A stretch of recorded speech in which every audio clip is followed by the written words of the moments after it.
അല്ല, സഹായം എന്നുള്ളതല്ല, ഇതൊരു ആ, അസ്വാഭാവിക മരണം എന്നുള്ള നിലയിലെങ്കിലും ഇപ്പോൾ പറയേണ്ടി വരും. ആത്മഹത്യയാണോ അതോ കൊലപാതകമാണോ എന്നുള്ളത് പോസ്റ്റ്മോർട്ടം റിപ്പോർട്ടിന് ശേഷമേ നമുക്ക് വ്യക്തമായിട്ട് പറയാൻ കഴിയുകയുള്ളൂ. പക്ഷേ കുടുംബത്തിൻ്റെ ബലമായ സംശയം ഇതൊരു സ്വാഭാവികമായിട്ടുള്ള ആത്മഹത്യ അല്ല എന്നുള്ളതാണ്.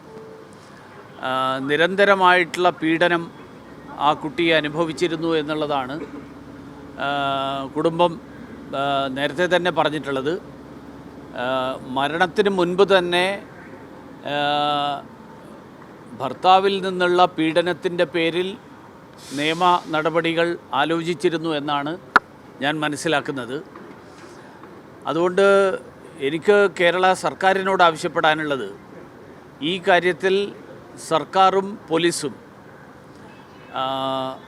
ഒരു മലയാളി പെൺകുട്ടി ഇത്തരത്തിലുള്ള സാഹചര്യങ്ങളിൽ ജീവൻ നഷ്ടപ്പെടുന്ന ഒരു സ്ഥിതി ഉണ്ടാകുന്ന ഒരു ഘട്ടത്തിൽ സർക്കാർ ഈ പീഡനത്തിനിരയായി ജീവൻ നഷ്ടപ്പെട്ട കുട്ടിയുടെ കുടുംബത്തോടൊപ്പം സർക്കാർ ആവശ്യമായിട്ടുള്ള നടപടികൾ എടുത്തുകൊണ്ട് സർക്കാർ നിൽക്കണം.